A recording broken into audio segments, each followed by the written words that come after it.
ప్రభువైన యేసుక్రీస్తు నామములో మీ అందరికీ శుభములు తెలియజేస్తున్నాను. నన్ను రెండవసారి కూడా సంఘ ఆరాధనలో ఆహ్వానించినందుకు సంఘ కాపరికి అలాగే సంఘ పెద్దలకు కూడా కృతజ్ఞతలు తెలియజేస్తున్నాను. సంఖ్యాకాండము 6వ అధ్యాయము. యెహోవా నిన్ను ఆశీర్వదించి నిన్ను కాపాడునుగాక. యెహోవా నీకు తన సన్నిధిని ప్రకాశింపజేసి నిన్ను కరుణించునుగాక. యెహోవా నీ మీద తన సన్నిధి కాంతిని ఉదయింపజేసి నీకు సమాధానము కలుగజేయునుగాక. ఈరోజు ఉదయం ఆరాధన సమయంలో కూడా ఈ వాక్య భాగాన్ని చూసుకున్నాం, కానీ వేరే కోణంలో చూసుకున్నాం. ఈరోజు సంఖ్యాకాండం 6వ అధ్యాయం నుంచి చూసుకోబోయే మన ఈ మాటలు దేవుని ఉదయ కాంతి, దేవుని సన్నిధి కాంతి, దేవుని ముఖ కాంతి, the countenance and the glory of our Lord, దేవుని యొక్క ముఖ కాంతి మన మీద ప్రకాశించినప్పుడు ఇశ్రాయేలుగా పిలువబడినటువంటి వారు దేవుని ముఖ కాంతిలో కోరం దేవుని యొక్క సన్నిధి కాంతిలో బ్రతికినప్పుడు వారి జీవితాలలో కరుణ, వారి జీవితాలలో దేవుని కరుణ, అలాగే వారి జీవితాలలో దేవునితో ప్రజల మధ్య ప్రజలకు సమాధానము అన్నది కలుగుతుంది.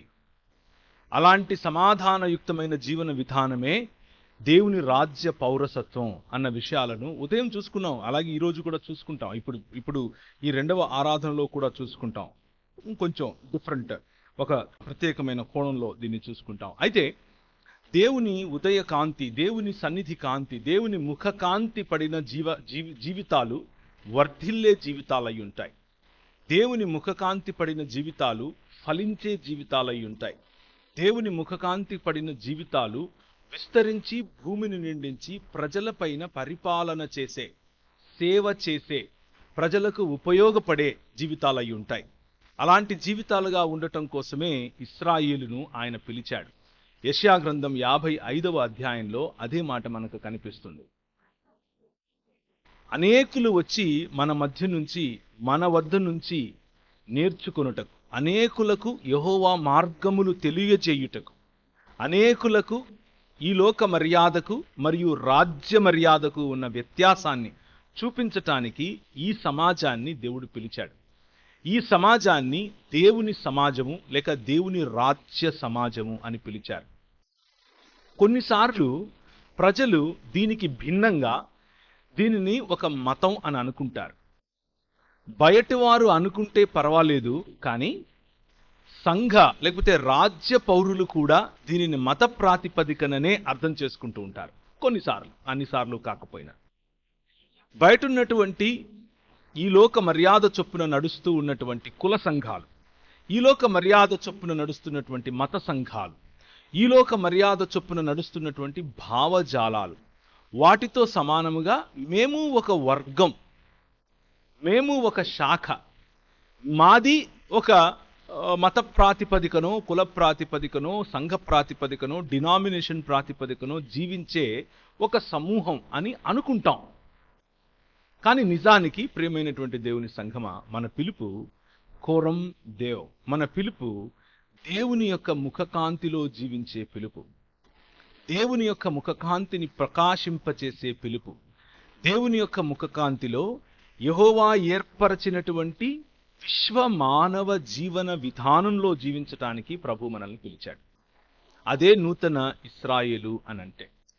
కొత్త సృష్టి పొందిన సమాజం ఈ సమాజం. గలతీయులకు రాసిన పత్రిక 6వ అధ్యాయంలో ఆఖరికి పైన ఉన్నటువంటి వచనం గనక మనం చూసుకుంటే, సున్నతి పొందుట ఎందైనను పొందకపోవుట ఎందైనను ఏమీ లేదు, కానీ క్రొత్త సృష్టి పొందుట ఎందే అంతా ఉంది. క్రొత్త సృష్టి, నూతన సృష్టిగా మారటం.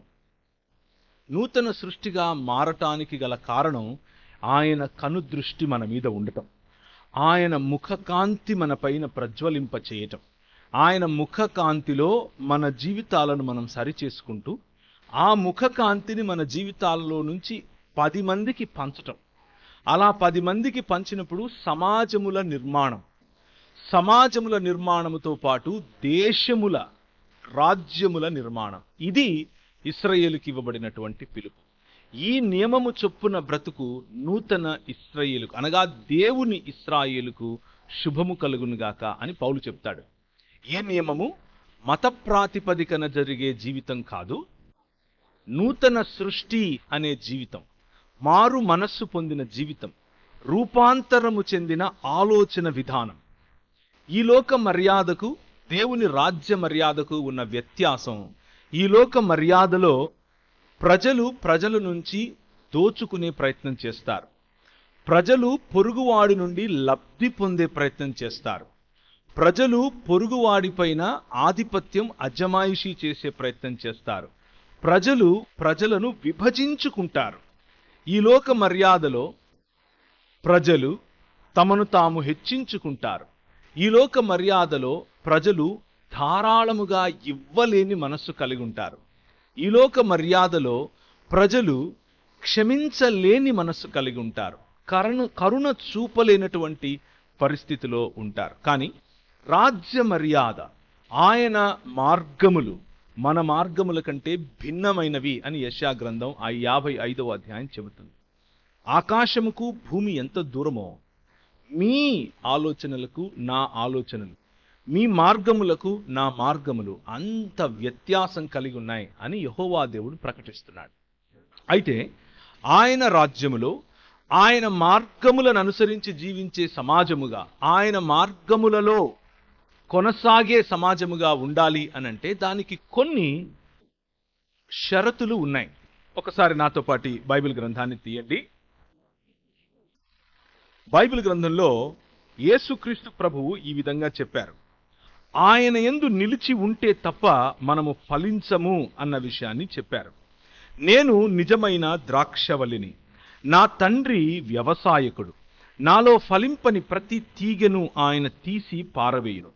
ఫలించు ప్రతి తీగె మరి ఎక్కువగా ఫలింపవలనని దానిలోనికి పనికిరాని తీగెలను తీసివేయును. నేను మీతో చెప్పిన మాటను బట్టి మీరిప్పుడు పవిత్రులై ఉన్నారు. నా యందు నిలిచి ఉండండి, మీ యందు నేనును నిలిచి ఉంటాను. తీగ ద్రాక్షవల్లిలో నిలిచి ఉంటేనే గాని తనంతట తానే ఎలాగూ ఫలింపదో, అలాగే నా యందు నిలిచి ఉంటేనే కాని మీరు ఫలించరు. ద్రాక్షవల్లిని నేను, తీగలు మీరు. ఎవడు నా యందు నిలిచి ఉంటాడో, నేను ఎవని యందు నిలిచి ఉంటానో వాడు బహుగా ఫలిస్తాడు. నాకు వేరుగా ఉండి మీరు ఏమీ చేయలేరు. ఎవడైనను నా యందు నిలిచి ఉండని ఎడల వాడు తీగ వలె బయట పారవేయబడి ఎండిపోతాడు. మనుషులు అట్టి వాటిని పోగు చేసి అగ్నిలో పారవేస్తారు, అవి కాలిపోతాయి. మనుషులకు ఆదర్శవంతముగా మనుషులను పోగు చేసి ఈ ద్రాక్షవల్లికి అంటు కట్టే విధంగా దేవుని ముఖార విందము లేకపోతే దేవుని ముఖ కాంతిలో బ్రతకమని మనల్ని పిలిచాడు ప్రభు అయిన యేసుక్రీస్తు. విశ్వమానవుడిగా లేకపోతే నూతన ఒకే ఒక్క శరీరముగా మానవులను నిర్మించటం కోసం, ఈ ప్రపంచమంతటినీ దేవుని యొక్క సన్నిధితో నింపటం కోసం ఆయన ప్రణాళిక కలిగి ఉండి తన కుమారుడైన యేసుక్రీస్తును మన వద్దకు పంపిస్తే, ఆ కుమారుడు మనకేం చెప్తున్నాడు అనంటే, మీరు నమ్మారు, ఇప్పుడు మీరు సర్వ సృష్టిలోనికి వెళ్ళి ఈ సువార్త యొక్క కాంతిని ప్రకటించండి, అందరినీ శిష్యత్వంలోనికి కట్టండి అని చెప్పాడు. అయితే ఒకరిని కట్టటానికి ముందు శిష్యునికి ఉండాల్సినటువంటి లక్షణాలు, కూర్చున్నటువంటి నూతన సృష్టి సమాజానికి ఉండవలసినటువంటి లక్షణాలు, నూతన సృష్టి సమాజంలో ఉన్న ఇండివిజువల్ ప్రతి వ్యక్తికి ఉండాల్సినటువంటి లక్షణాలు క్రీస్తుతో అంటు కట్టబడి ఉండటం, క్రీస్తులో నిలిచి ఉండటం. క్రీస్తులో నిలిచి ఉండటం అంటే ఏమిటి అన్న ప్రశ్న మనకు వస్తుంది. ఆయన యందు నిలిచి ఉంటే ఫలిస్తాం అని చెబుతోంది దేవుని వాక్యం. ఫలము ఏమిటి అని ఆలోచిస్తే క్రీస్తు ఏమని చెప్పాడు అనంటే, నేను మీకు నేర్పిన యావత్తును మీరు నేర్పండి. నేను మీకు ఏ విధంగా అయితే విధేయత నా తండ్రికి చూపించానో అలా నా మాటకు మీరు విధేయత చూపించండి. తండ్రి కుమార పరిశుద్ధాత్మ నామములోనికి బాప్తిస్మం ఇవ్వండి. నేను నేర్పినవన్నీ సమాజానికి నేర్పండి, సంఘానికి నేర్పండి. దేశములను ఆ విధంగా పట్టండి, దేశములను ఆ విధంగా శిష్యత్వంలో నడిపించండి అని చెప్పాడు. ఇది నూతన ఇశ్రాయేలుకున్నటువంటి పిలుపు. సమాజముల నిర్మాణం, మత నిర్మాణం కాదు, శాఖల నిర్మాణం కాదు, చిన్న చిన్న మాటలు పట్టుకుని బైబిల్ వాక్యంలో విభజించి ఒక గుంపును వర్గాన్ని తయారు చేసుకునే ఆలోచన విధానం కాదు. అందరినీ ఒకటి చేసి మానవ సమాజముగా, నూతన పురుషుడిగా పరిపక్వతలోనికి ఎదిగే సమాజం ఈ విశ్వ మానవ విప్లవం. ఆ విప్లవం గురించి ఈరోజు సాయంత్రము అలాగే రేపు కూడా మనం మాట్లాడుకుంటాం. అలా వెళ్ళడానికి ముందుగా ఆయన యందు నిలిచి ఉండటం అనంటే ఏమిటి? నిలిచి ఉండకపోతే ప్రభువు ఇచ్చే వార్నింగ్, ప్రభువు ఇస్తున్నటువంటి హెచ్చరికను కూడా ఒకసారి ముందు చూసుకుందాం. నా యందు నిలిచి ఉండకపోతే నువ్వు కత్తిరించబడి పారవేయబడతావు, మనుష్యులు నిన్ను పోగేసి కాల్ చేస్తారు అని దేవుని వాక్యం స్పష్టంగా చెప్తోంది. దాని గురించి ఇంకొక మాట. 1 కొరింథీయులకు రాసిన పత్రిక, కొరింథీ సంఘానికి అపోస్తలుడైన పౌలు రాసినటువంటి మొదటి పత్రిక 10వ అధ్యాయం. సహోదరులారా, ఈ సంగతి మీకు తెలియకుండుట నాకు ఇష్టము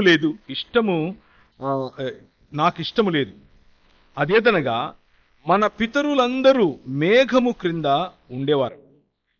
మన పితరులు అందరూ అనంటే ఇశ్రాయేలీయుల గురించి మాట్లాడుతున్నాడు. కొరింథు సంఘములో ఉన్నటువంటి ఇశ్రాయేలీయుల గురించి మాట్లాడుతున్నాడు. మన పితరులందరూ మేఘము కింద ఉండిరి, వారందరూ సముద్రములో నడిచిపోయిరి.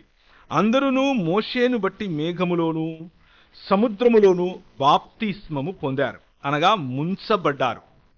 ఓకే, బాప్తిస్మము అన్న మాటకు అర్థం మునగటం.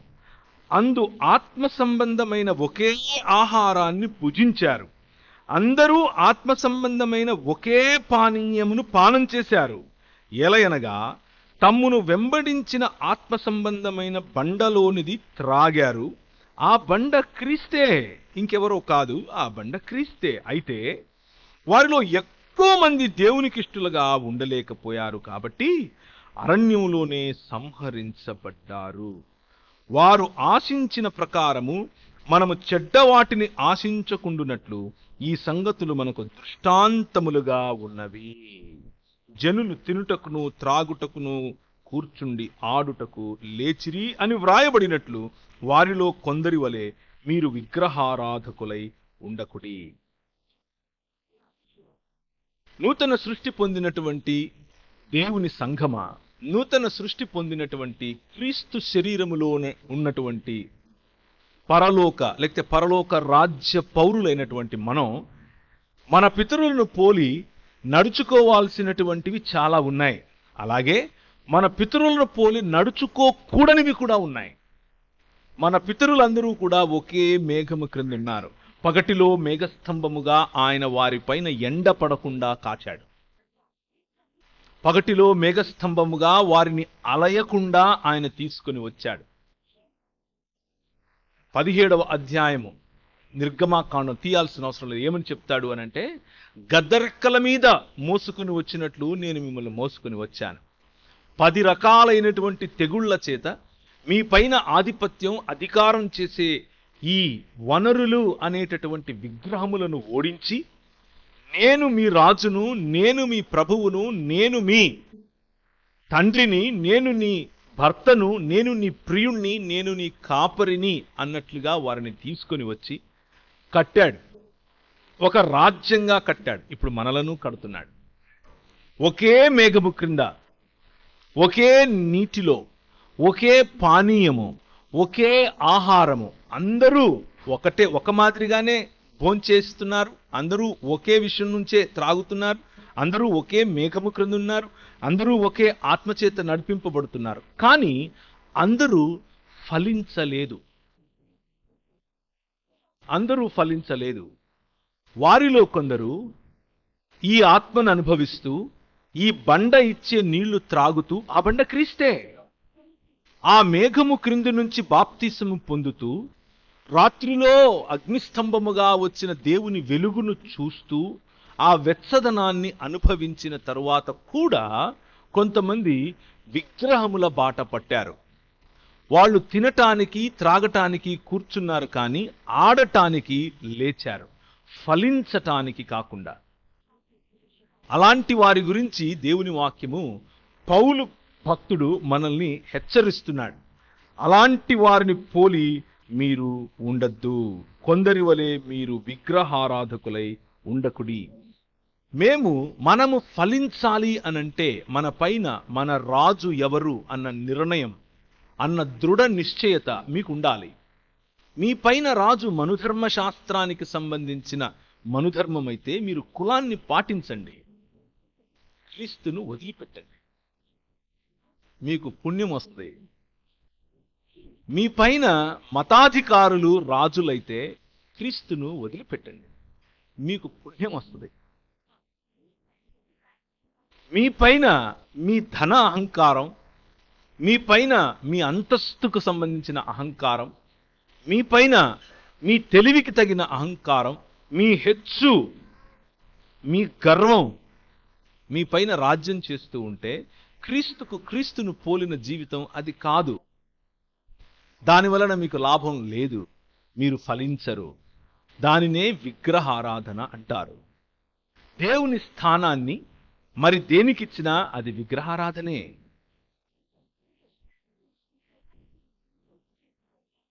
అలాంటి వారిని దేవుడు కనానులో ప్రవేశింపచేయలేదు, సంహరించాను అని చెప్తున్నాడు దేవుడే స్వయంగా. అనేకులు హతులయ్యారు. ఫలించటం దేవుడు మనకిచ్చినటువంటి బాధ్యతతో కూడిన ఆశీర్వాదం. ఈరోజు ఉదయకాలం నూతన సృష్టి పొందినటువంటి దేవుని రాజ్య పౌరులుగా ఉన్నటువంటి మీతో నా ప్రశ్న, మీరు ఫలిస్తున్నారా? మీరు ఫలించే చెట్టుగా, ఫలించే తీగగా క్రీస్తుకు కట్టబడి ఉన్నారా? ఈ ఫలములు ఏంటివి అన్న ఆలోచన చేస్తే ఆత్మ ఫలము మన జీవితంలో గురించి వ్రాయబడి ఉంది. ప్రేమ,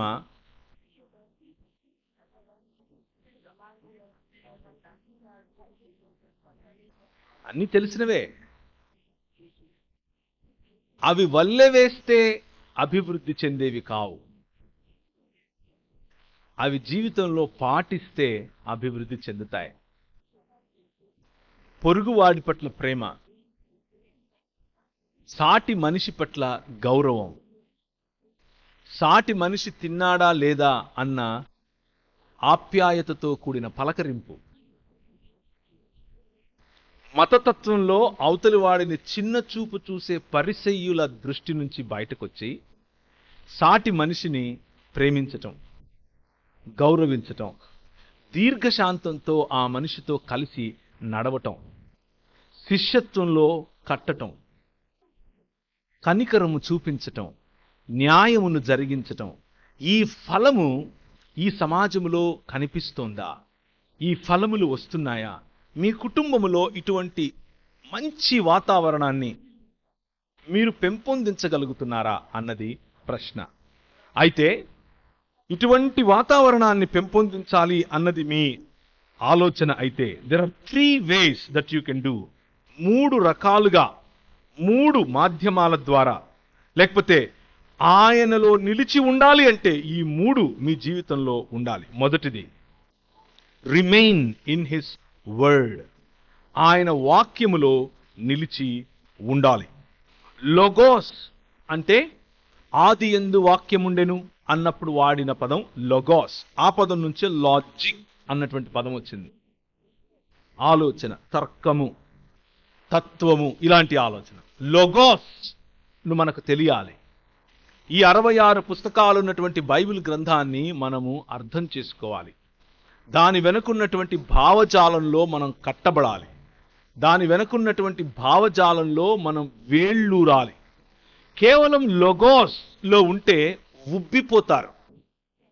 మళ్ళీ చెప్తాను, కేవలం లోగోస్ వరకు మీ జీవితం ఉంటే, అంటే వ్రాయబడినటువంటి వాక్యము, ఆ వాక్యాన్ని మైండ్లో మగ్గప్ చేసుకోవటం వరకు ఉంటే ఉబ్బిపోతారు, ఉబ్బి తప్పిపోతారు. పూరిలాగా లొట్ట ఉంటుంది లోపల, అలా తగిలితే తుస్సున గాలిపోతుంది. కానీ రెమా వైపుకు ప్రయాణించాలి.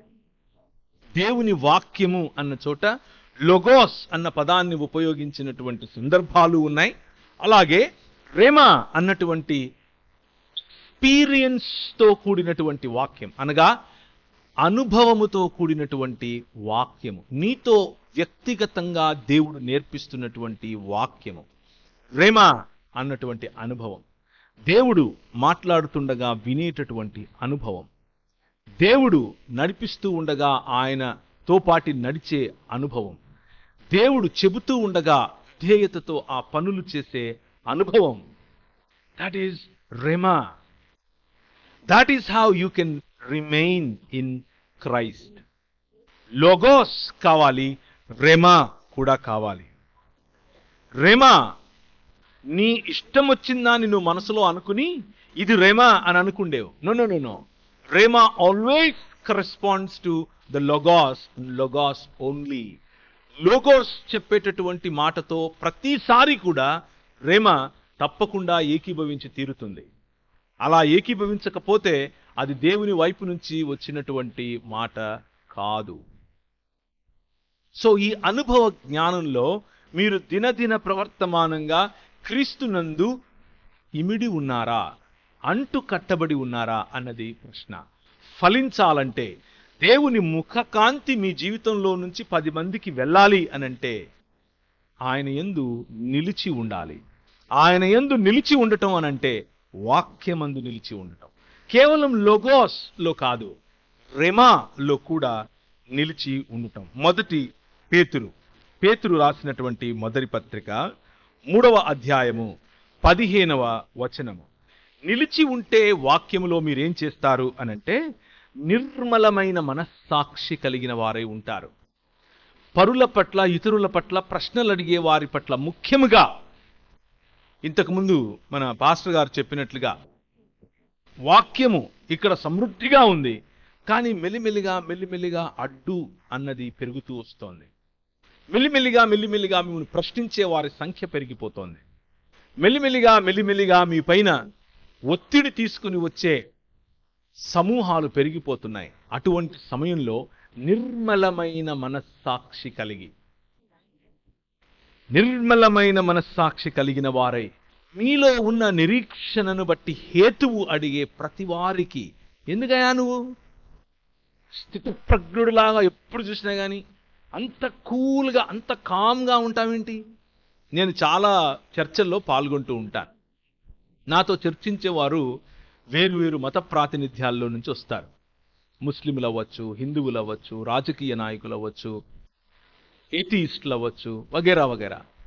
వారు కొన్నిసార్లు చాలా కోపగించుకుంటారు, చాలా విరుచుకుపడే ప్రయత్నం చేస్తారు.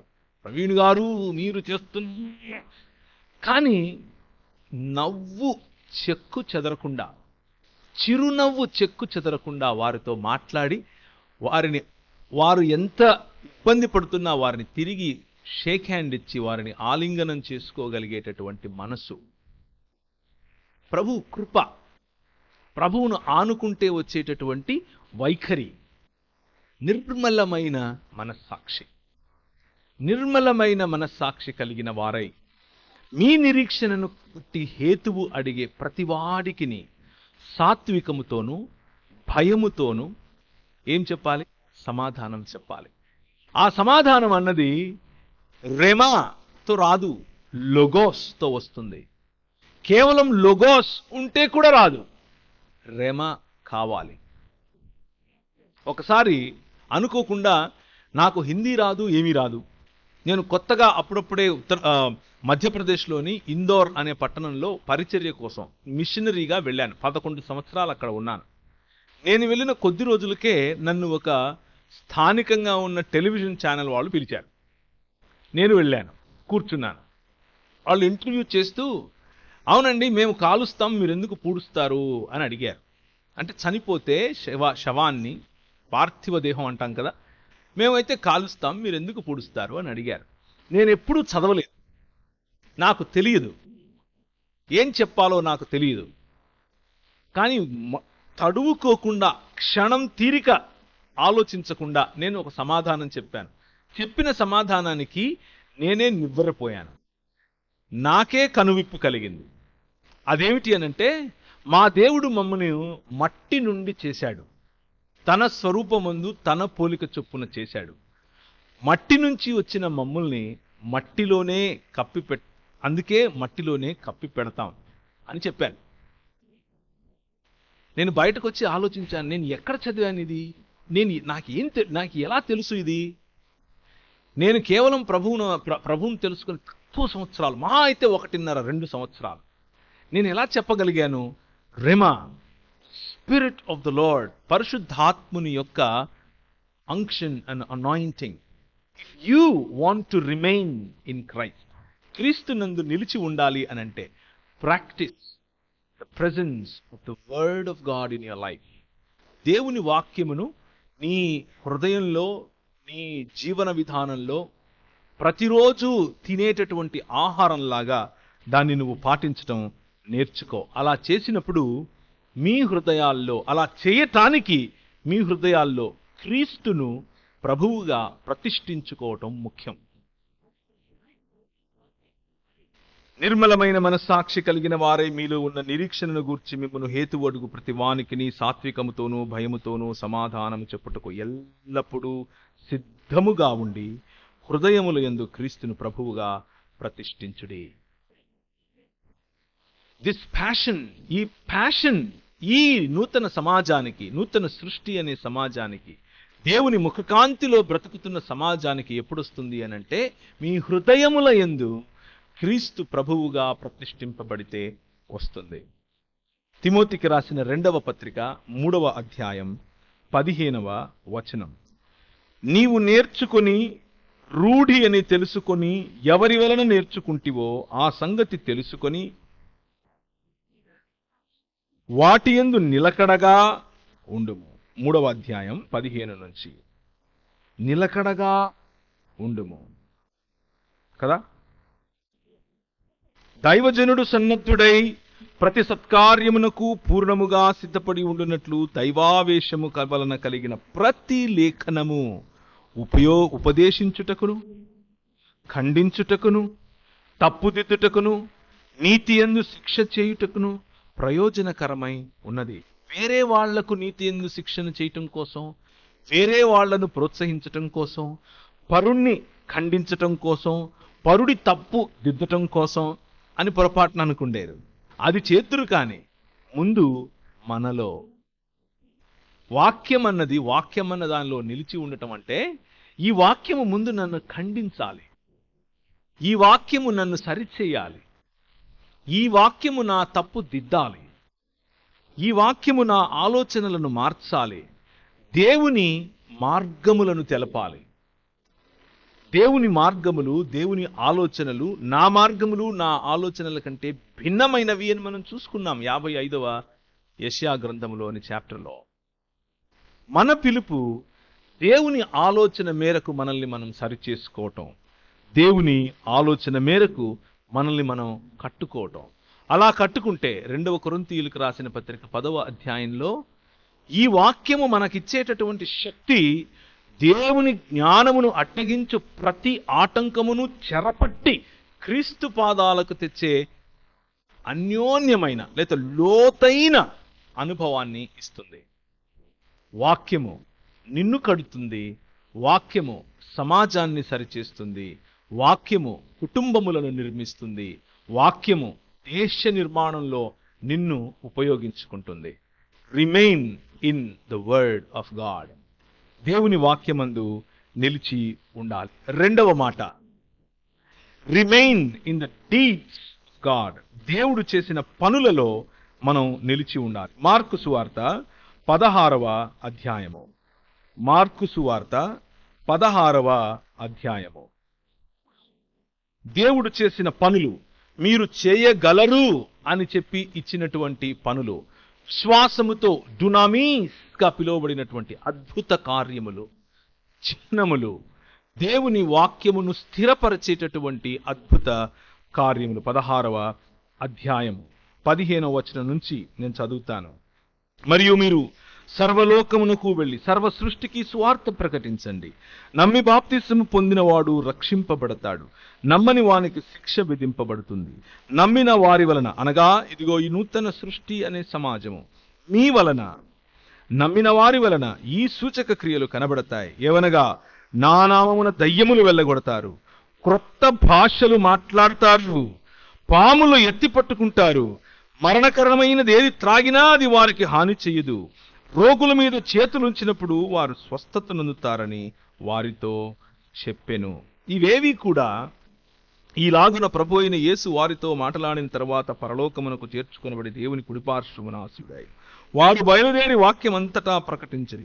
ప్రభువే వారికి సహకారుడై ఉండి వెనువెంట జరుగుచూ వచ్చిన సూచక క్రియల వలన వాక్యమును స్థిరపరచుచుండెను. To remain in the word, దేవుని వాక్యము వినుట వలన కలిగే విశ్వాసముందు ప్రబలాలంటే, బలంగా ఉండాలి అనంటే, సీక్ ఫర్ డునామీస్. ఈ అద్భుతములు ఆయన చేస్తాడు, నీ జీవితంలో చేస్తాడు, నీ ద్వారా చేస్తాడు. వాటిని నమ్మాలి, వాటి యందు నిలిచి ఉండాలి. ఇవి ఏదో ఒక డినామినేషన్కు సంబంధించిన వాక్యం అనుకుండేరు పొరపాటున ఒక రకమైనటువంటి ధోరణిలో ఉండే క్రైస్తవ సమాజానికి మాత్రమే ఈ అద్భుతాలు, ఈ స్వస్థతలు, ఈ దయ్యములను వెళ్ళగొట్టడం, ఈ పాములను ఎత్తి పట్టుకోవటం వంటి పనులు అనుకుంటారు. నో, ప్రతి విశ్వాసికి ఇచ్చినటువంటి వరం ఇది. అంత మాత్రమే కాదు, ఈ డునామీస్, ఈ గొప్ప కార్యాలు ఇటువంటి బాహ్యంగా కనిపించే చిహ్నాలు మాత్రమే కాదు. లూకాసు వార్త 6వ అధ్యాయం 36వ వచనం 36వ వచనం దేవుని వాక్యం ఇలా చెప్తోంది. కాబట్టి మీ తండ్రి కనికరము గలవాడై ఉన్నట్లు మీరు కనికరము గలవారై ఉండుడి. మీరైతే ఎట్టి వారిని గూర్చియనును నిరాశ చెందుకొనక మీ శత్రువులను ప్రేమించండి, మేలు చేయండి. 35లో శత్రువులను ప్రేమించండి, మేలు చేయండి, అప్పు ఇవ్వండి, అప్పుడు మీ ఫలము గొప్పదై ఉంటుంది, మీరు సర్వోన్నతుని కుమారులై ఉంటారు. ఆయన కృతజ్ఞత లేని వారి ఎడల, దుష్టుల ఎడల ఉపకారి అయి ఉన్నాడు. కాబట్టి మీ తండ్రి కనికరము గలవాడై ఉన్నట్లు మీరును కనికరము గలవారై ఉండండి. If you want to remain in Christ, క్రీస్తులో నిలిచి ఉండాలి అనంటే ఈ కార్యములలో నిలిచి ఉండండి. అద్భుత కార్యములు, ఆశ్చర్యకరమైన కార్యములు ఎంత అవసరమో కనికరం అంతే అవసరం, ప్రేమించటం అంతే అవసరం. దయ్యములను వెళ్ళగొట్టుట, పాములను ఎత్తిపట్టుకొనుట ఎంత అద్భుతకరమో ఒకరికి అప్పు ఇవ్వటం, ఒకరి బాధలలో, ఒకరి ఒంటరితనంలో, ఒకరి బలహీనతలో తోడు నిలవటం అంతే అద్భుతమైన పని. దాని వలన వాక్యము స్థిరపరచబడుతుంది. స్థిరపరచబడే వాక్యాన్ని కనికరమైన తండ్రి నుంచి నేర్చుకుని కనికరమును చూపించటం కోసం ఉపయోగించాలి. 3వ మాట, రిమైన్ ఇన్ ది యాటిట్యూడ్. ఈ క్రీస్తు యేసుకు కలిగినటువంటి ఈ వైఖరి, ఈ ఆలోచన విధానంలో మనం నిలబడి ఉండాలి. ఫిలిప్పీలకు రాసినటువంటి పత్రిక, ఫిలిప్పీ పత్రిక 2వ అధ్యాయం. క్రీస్తు యేసునకు కలిగిన ఈ మనస్సును మీరును కలిగి ఉండండి. క్రీస్తులో నిలిచి ఉండటానికి, క్రీస్తులో అంటు కట్టబడి ఉండటానికి అవసరమైన 3వ మాట, ఆయన వైఖరిని కలిగి ఉండటం. ఆయన ఎటువంటి వైఖరి ఈ సమాజం పట్ల చూపించాడో ఆ వైఖరిని కలిగి ఉండటం. క్రీస్తు యేసుకు కలిగిన ఈ మనస్సును మీరును కలిగి ఉండండి.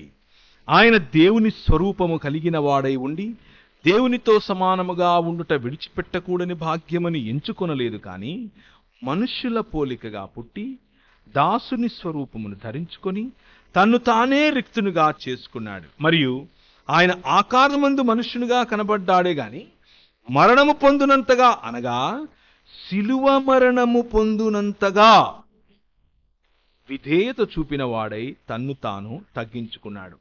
విధేయత అన్నది that is the key for any Christian walk. క్రైస్తవ నడవడికలో విధేయత అన్నదే ఇలాంటి గొప్ప మందిరానికి ఉన్న ఆ తలుపు తీయటానికి అవసరమైన కీ, తాళపు చెవి. ఆ తాళపు చెవి లేకపోతే భూమి ఆకాశముల కలయిక అని చెప్పబడే పవిత్రమైన లేదా పరిశుద్ధమైన మందిరములోనికి ప్రవేశము, దేవునితో ముచ్చటించే భాగ్యము దొరకదు. ఒకే ఒక్క కీ, విధేయత. If you want to boil down Christian life completely to one point, అన్నిటినీ సమీకరించి క్రైస్తవ జీవన విధానాన్ని ఒక్క మాటలో చెప్పాలి అనంటే విధేయతే. It is obedience, obeying the way Christ did. క్రీస్తు తన తండ్రికి ఏ విధంగా విధేయత చూపించాడో అటువంటి విధేయత. ఏంటా విధేయత? క్రీస్తును పోలిన జీవన విధానం అంటే ఏమిటి? ఆయన కలిగి ఉన్నదేదియు ఆయన లేకుండా కలుగలేదు అన్నటువంటి సృష్టికర్త. ఆయన ఆదియందు వాక్యము, దేవుని వద్ద దేవుడై ఉన్నటువంటి వాక్యం. ఆయన ఆది నుండి నేను రహస్యముగా మాట్లాడిన వాడను కాదు, అది అనగా ఆ ఆది పుట్టక ముందు నుండి నేను అక్కడ ఉన్నవాణ్ణి, ఇప్పుడు ప్రభువగు యెహోవాయు ఆయన ఆత్మయు నన్ను పంపెను అని 48వ యెషయా గ్రంథంలో ఉన్నటువంటి మాట ఈయన గురించే చెప్పారు. ఇంతవరకు మనం చదివాం, పగటిలో మేఘస్తంభముగా రాత్రిలో అగ్నిస్తంభముగా, మాకు దాహం కావాలి అంటే నీటిగా మేఘము క్రింద వారిని తీసుకుని వెళ్ళింది ఇంకెవరో కాదు, గద్దరెక్కల మీద మోసుకుని వచ్చినట్లు మోసుకుని వచ్చింది ఇంకెవరో కాదు, ఈయనే. కానీ ఈయన వైఖరి ఏంటి అనంటే, ఈయనకున్నటువంటి పద్ధతి ఏమిటి అనంటే, ఈయన మార్గములు చాలా వ్యత్యాసమై ఉన్నవి అని ఎందుకంటున్నాము అనంటే, ఈ లోకంలో ఏమీ లేని ఇస్తరాకు ఎగిరెగిరి పడుతుంది. మహా అయితే నీ బ్యాటరీ ఎంత? 60 ఏళ్ళు, సరే 70 వేసుకో, ఇంకొంచెం బలం ఉంటే 80 వేసుకో, ఆ తర్వాత బ్యాటరీ ఉండదు, అయిపోతుంది. దానికే ఎంత మెరిసిపాటు, ఎంత అహం కోసం, హచ్చు కోసం, పలుకుబడి కోసం, ప్రాధాన్యత కోసం, కుర్చీ కోసం, నా మాట నెగ్గాలి అన్న ఇగో కోసం, ఇంట్లో సంబంధాలు, ఇంట్లో సొంత భార్యాభర్తల నడుమ, పిల్లలు తండ్రుల నడుమ, పిల్లలు తల్లుల నడుమ, సమాజములో పొరుగు వారి నడుమ లేనిపోని అక్కరకు రాని పనికి రాని వైషజాలు. ఆ వైఖరి దేవుని వైఖరి కాదు.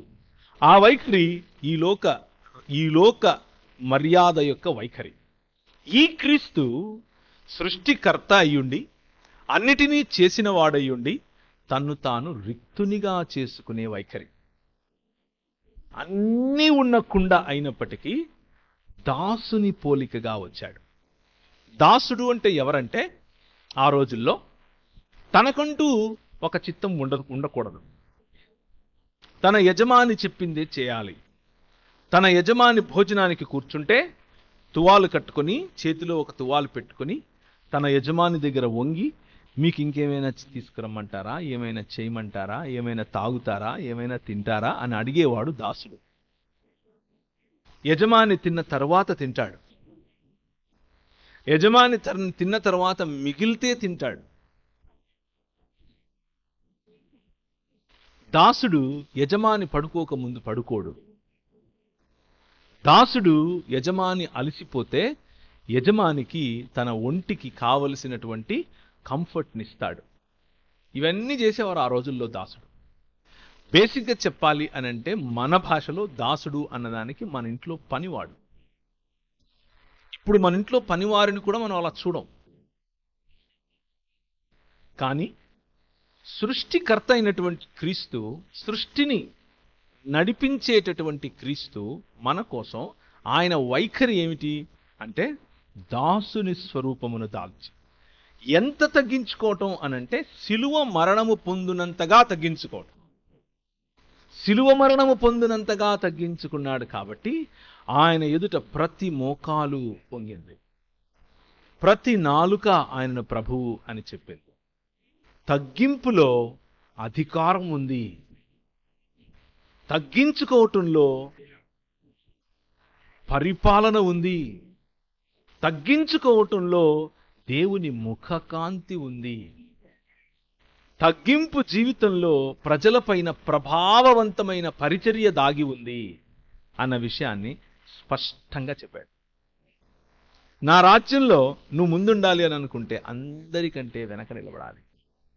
నా రాజ్యంలో నువ్వు ఏలికగా ఉండాలి అని అంటే అందరికీ సేవకుడు అవ్వాలి అని అన్నాడు.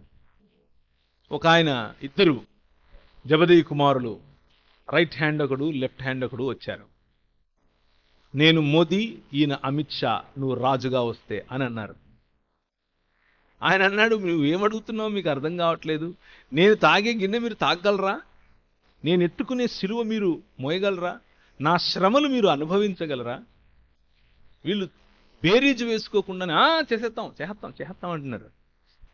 ఒకవేళ మీరు చేస్తారేమో కానీ నా కుడి పార్శ్వము, నా రైట్ హ్యాండ్, నా లెఫ్ట్ హ్యాండ్ అనేది నా చేతిలో లేదు, నీ చేతిలోనే ఉంది, నీ వైఖరిలోనే ఉంది. నా యందు నిలిచి ఉండాలి అని అంటే అది నేను కాదు చేయాల్సింది, నువ్వే చేయాలి. నీ వైఖరి హెచ్చుకుపోయే వైఖరా? నీ వైఖరి దోచుకునే వైఖరా? నీ వైఖరి అవతలి వాడిపై రాజ్యం చేయాలన్న తాతహలాడే వైఖరా? నీ వైఖరి గర్వమా? నీ వైఖరి అంతస్తు, ఆస్తి, కులం, ధనం, చదువు చూసి నిన్ను నువ్వు హెచ్చించుకునే వైఖరా? లేక అన్నీ ఉన్నా కానీ తనను తాను తగ్గించుకుని వచ్చిన క్రీస్తును పోలిన వైఖరా? ప్రియమైనటువంటి క్రైస్తవ సంఘమా, ఈరోజు ఉదయకాల సమయంలో 3 విషయాలు నేను మీకు గుర్తు చేశాను. టు రిమైన్ ఇన్ క్రైస్ట్, క్రీస్తు నందు నిలిచి ఉండటం అనంటే మొదటిది ఆయన వాక్యమందు నిలిచి ఉండాలి. రెండవది ఆయన పనుల యందు నిలిచి ఉండాలి. మూడవది ఆయన వైఖరిలో నిలిచి ఉండాలి. ఇలా జీవించినప్పుడు సాక్రిఫిషియల్ లైఫ్ అనేది అలవాటవుతుంది. త్యాగపూరితమైనటువంటి జీవన విధానం అలవాటవుతుంది. మనకు ఉన్నా లేకపోయినా ధారాళంగా ఒకరికి పెట్టడం అలవాటవుతుంది. సద్దెన్నం పెట్టే సంస్కృతి నుంచి బయటకు వస్తాం. మనం తినలేనిది ఒకరికి ఇచ్చే సంస్కృతి నుంచి బయటకు వస్తాం. ధారాళంగా ఆశీర్వదించే త్యాగపూరితమైనటువంటి ఆలోచనలోనికి మనం వస్తాం. నేను అందరి విషయమున స్వతంత్రుడనై ఉన్నను, ఎక్కువ మందిని సంపాదించుకోవడం కోసం అందరికీ నన్ను నేను దాసునిగా చేసుకున్నాను. యూదులను సంపాదించుకోవడం కోసం యూదులకు యూదుని వలె ఉన్నాను. ధర్మశాస్త్రము లేని వారిని సంపాదించుకోవడం కోసం నేను ధర్మశాస్త్రమునకు లోబడిన వాడను కాకపోయినను ధర్మశాస్త్రానికి లోబడిన వాడిలాగే ఉన్నాను. దేవుని విషయమై ధర్మశాస్త్రము లేనివాడును కాదు గాని క్రీస్తు విషయమై ధర్మశాస్త్రానికి లోబడిన వాడిని. అయినను ధర్మశాస్త్రము లేని వారిని సంపాదించుకోవడం కోసం ధర్మశాస్త్రము లేని వారికి ధర్మశాస్త్రము లేనివాడి వలే అయ్యాను.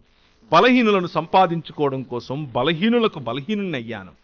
ఏ విధము చేతనైనా సరే కొందరిని రక్షించాలని అందరినీ అన్ని విధాల వాడై నేను ఉన్నాను. మరియు నేను సువార్తలో వారితో పారివాలనగుటకై దాని కొరకే సమస్తము చేయుచున్నాను. ఇది పౌలు వైఖరి.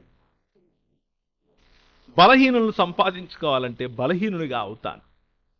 పేదవాణ్ణి సంపాదించుకోవాలంటే పేదరికంలో ఉండటానికి నాకు ఇష్టమే.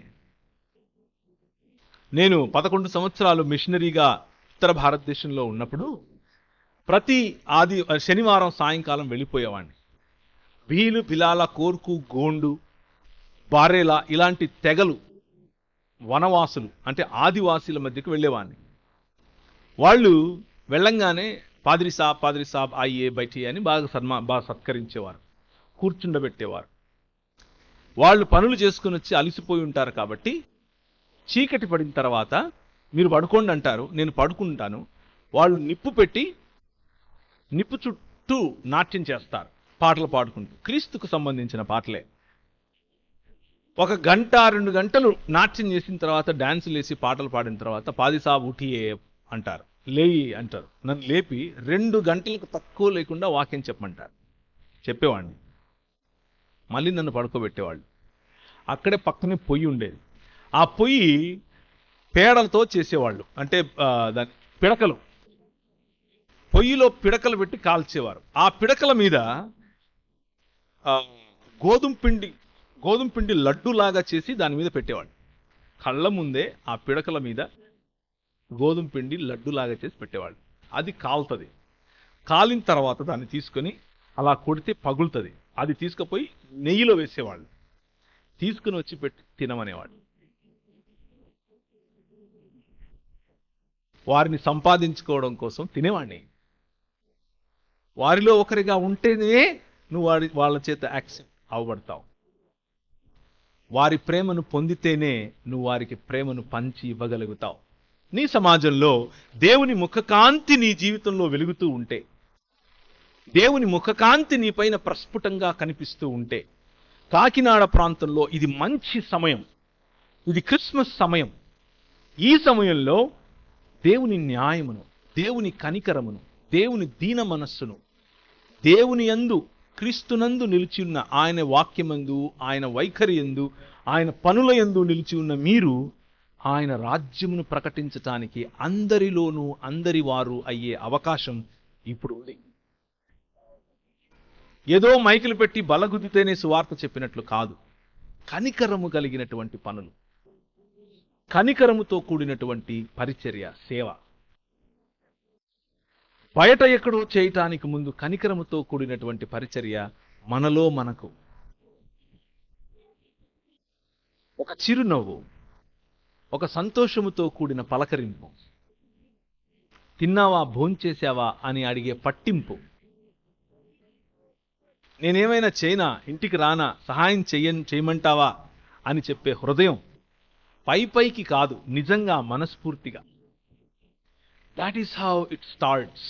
అలా మొదలవుతుంది. అంతటితో ఆగిపోదు సుమా, అది పెరుగుతుంది, దేవుని రాజ్యంగా మారుతుంది. క్రీస్తు కలిగి ఉన్నటువంటి ఈ వైఖరిని మనము కలిగి ఉంటే దేవుని రాజ్యాన్ని ప్రకటించిన వారం అవుతాం. యెషయా గ్రంథం 60వ అధ్యాయం. దేవుని ముఖకాంతి మన పైన ప్రకాశిస్తే, దేవుని ముఖకాంతి మన పైన ప్రకాశించినప్పుడు దేవుని వాక్యం మన గురించి చెబుతోంది. లెమ్ము, నీకు వెలుగు వచ్చి ఉన్నది, లెమ్ము తేజరులుము, యెహోవా మహిమ నీ మీద ఉదయించెను. చూడుము, భూమిని చీకటి కమ్ముచున్నది, కటిక చీకటి జనములను కమ్ముచున్నది. యెహోవా నీ మీద ఉదయించి ఉన్నాడు, ఆయన మహిమ నీ మీదికి కనబడుచున్నది. జనములు నీ వెలుగుకు వస్తారు, రాజులు నీ ఉదయకాంతికి వస్తారు. కన్నులెత్తి చూడు, వీరందరూ కూడుకొని నీ యొద్దకు వస్తారు. నీ కుమారులు దూరము నుండి వస్తారు, నీ కుమార్తెలు చంకనెత్తబడి వస్తారు. నీవు చూచి ప్రకాశిస్తావు, నీ గుండె కొట్టుకుంటూ ఉప్పొంగుతుంది. సముద్ర వ్యాపారము నీ వైపు త్రిప్పబడుతుంది, జనముల ఐశ్వర్యము నీ యొద్దకు వస్తుంది. నువ్వు ప్రజ్వలింపజేయబడినప్పుడు, నువ్వు ప్రకాశమానమైనప్పుడు, నువ్వు వెలిగినప్పుడు, దేవుని ముఖకాంతి నీ పైన వెలిగినప్పుడు, నీ జీవితంలో సంతోషం కనిపించినప్పుడు, డునామీస్ అద్భుత కార్యములు, నువ్వు పట్టిన చోట స్వస్థత, నువ్వు తాకిన శరీరానికి స్వస్థత, నువ్వు మాట్లాడిన మాటలో విడుదల, నువ్వు నడిచిన ప్రతి మార్గములో దేవుని మార్గము కనిపించటం, నువ్వు ఇచ్చిన ప్రతి విరాళంలో, ధారాళంగా చేసిన ప్రతి చిన్న చిన్న కార్యాలలో దేవుని గుణలక్షణాలు కనిపించటం. కనికరంతో నువ్వు పెట్టిన ఇంత ముద్ద ఒక జీవితాన్ని కడుతుంది. ప్రేమతో నువ్వు ఇచ్చిన ఇంత మంచినీళ్ళ బాటిల్ ఒకరి జీవితాన్ని సంతృప్తిపరుస్తుంది. నీ ముఖ కాంతి, యెహోవా యొక్క ముఖకాంతి నీ ముఖము ద్వారా అది ప్రతిబింబిస్తుంది. You are image of God. నువ్వే ఈ విశ్వాస సమాజమే, ఈ విశ్వ మానవ క్రైస్తవ సమాజమే దేవుని వెలుగును ప్రసరింపచేసేటటువంటి మాధ్యమం. దేవునికి ఒక ప్లాన్ ఉంది, దేవునికి ఒక పెద్ద ప్లాన్ ఉంది, చిన్నది కాదు. ఆ ప్లాన్ నువ్వు చేయటానికి, ఈ ప్రపంచంలో ఆ ప్లాన్ జరిగించటానికి ఆయన ఎన్నుకున్న మాధ్యమం నువ్వు, నేను. You and I, we are the medium of that plan.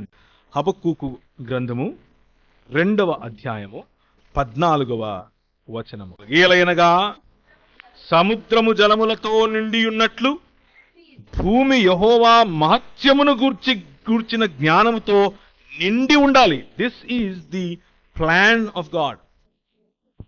దేవుని యొక్క ప్రణాళిక ఇది. దేవుడు ఊరికే దీన్ని చేసి ఇక్కడ వదిలిపెట్టి వెళ్ళడం కోసం ఈ ప్రపంచాన్ని చేయలేదు. యెషయా గ్రంథం 45వ అధ్యాయం 18వ వచనం. ఆకాశములకు సృష్టికర్తయగు యెహోవాయే దేవుడు. ఆయన భూమిని కలుగజేసి దానిని సిద్ధపరచి స్థిరపరచాడు. నిరాకారముగా ఉండునట్లు ఆయన దాన్ని సృజింపలేదు, నివాస స్థలముగా ఉండునట్లుగా దానిని సృజించాడు. ఇది ఆయన plan. He wants you to take care of this world. నివాస స్థలముగా ఉండేలా. మతం దీన్ని నాశనం చేసి ఆయన నిన్నెక్కడికో తీసుకెళ్తాడు అని చెప్తుంది. కానీ ఈ మార్గం, దేవుని రాజ్యం ఇక్కడ ఆయన స్థాపించి సిద్ధపరచి స్థిరపరచి నివాసయోగ్యముగా చేసే ఆయన ప్రణాళికను చెప్తుంది. సంఖ్యాకాండం 14వ అధ్యాయం 21. సంఖ్యాకాండం 14వ అధ్యాయం 21వ వచనం.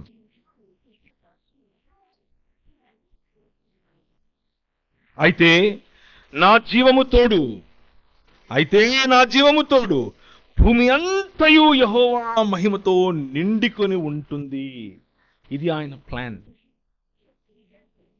భూమిని ఆయన మహిమతో, ఆయన జ్ఞానముతో నింపటానికి దేవుడిచ్చినటువంటి మాధ్యమం ఎవరు అనంటే దేవుని ముఖకాంతిలో జీవించే ఇశ్రాయేలే. నిర్గమాకాండము 34వ అధ్యాయము 6వ వచనం. అతని ఎదుట యెహోవా అతని దాటి వెళ్ళుచు యెహోవా కనికరము, దయ, దీర్ఘశాంతము, విస్తారమైన కృపా సత్యములు గల దేవుడైన యెహోవా. ఆయన 1000 మందికి కృపను చూపుచు దోషము అపరాధము పాపమును క్షమించును గాని ఆయన ఏమాత్రము దోషులను నిర్దోషులుగా ఎంచక 3-4 తరములకు తండ్రుల దోషమును కుమారుల మీదకి రప్పించునని ప్రకటించెను. సో ఆయన ఈ గుణ లక్షణాలు ఏంటి? ఆ గుణ లక్షణాలు ఆయన తన్ను తాను మోషేకి కనపరుచుకున్నప్పుడు చూపించినటువంటి ఆయన గుణలక్షణాలు: దీర్ఘశాంతము, విస్తారమైన కృపాసత్యములు, కనికరము, దయ. వీటిని